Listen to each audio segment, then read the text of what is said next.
Vou conversar com Isabel Mega, direto de Brasília, que também tem apuração sobre como vai funcionar essa estratégia para a campanha de Lula na televisão, começando então com as primeiras inserções neste sábado. Mega, bem-vinda, boa noite para você. Oi, Ju, boa noite para você, para sua audiência aqui no Hora H, que bom falar com você.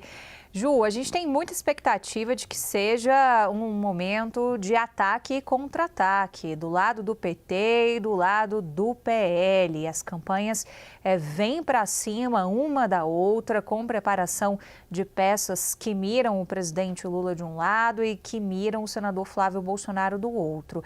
Aqui pegando o gancho daquilo que a gente tem de apuração dentro da campanha do PT, Ju, a intenção é você explorar uma espécie de currículo fora do LinkedIn de Flávio Bolsonaro, relembrando alguns episódios que vieram à tona nos últimos anos ou mais recentemente, o caso do áudio que Flávio enviou a Daniel Vorcaro, chamando Vorcaro de irmão e pedindo dinheiro, uma quantia milionária, para financiar o filme Dark Horse em homenagem ao pai Jair Bolsonaro. Por que a gente fala currículo? Porque eles vão pincelando fato após fato e tentando trazer isso para grudar na imagem do eleitorado. Relembram, por exemplo, o caso da rachadinha, aquela divisão de salários, o personagem Queiroz, que ficou muito falado lá em 2018 e que é recuperado para ser trazido de volta à tona pela campanha do presidente Lula.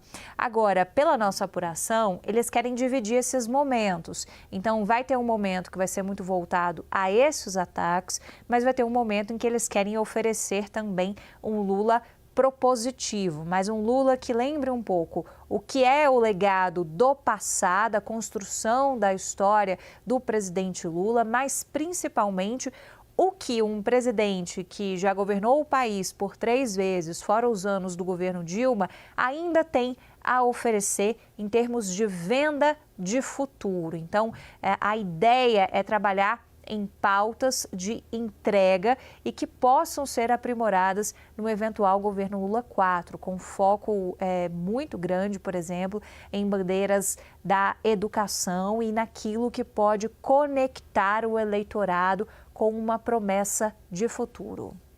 Isabel, eu vou trazer outro ponto aqui para a gente analisar, que é o seguinte. Primeiro, vale lembrar, né, esse tempo de TV e de rádio tem a ver com a representatividade dos partidos. Quem tem mais cadeiras no Congresso consegue um tempo maior. Agora, quem não tem tempo nessa propaganda gratuita, aposta nas redes sociais. É o caso de Romeu Zema e Renan Santos. E também, Isabel Mega, nas sabatinas para ter mais visibilidade, é isso? É isso, Ju. A gente fala ainda da importância da campanha no rádio e na TV, os meios tradicionais, o marketing político ainda aposta muito nisso, principalmente quando a gente fala das inserções, porque é aquela coisa do brasileiro estar ali assistindo a novela, assistindo um jornal, futebol, e aí na propaganda tem uma inserção de um candidato. Então ele é pego despretensiosamente, digamos assim. E aí, quando a gente fala desses 2 candidatos em específico, que são o Renan e o Zema, que não tem tempo de TV, eles tentam driblar isso de outra maneira. TV ainda importa, mas as redes sociais, a cada eleição que chega, elas vão ganhando ainda mais espaço. O Renan tem uma frente digital muito forte, mas que fala muito com um público específico, que é o público jovem, é o público da bolha dele. O desafio dele é conseguir furar essa bolha e alcançar outros públicos, um público mais maduro com a sua artilharia digital, para que ele transforme curtidas e seguidores em votos.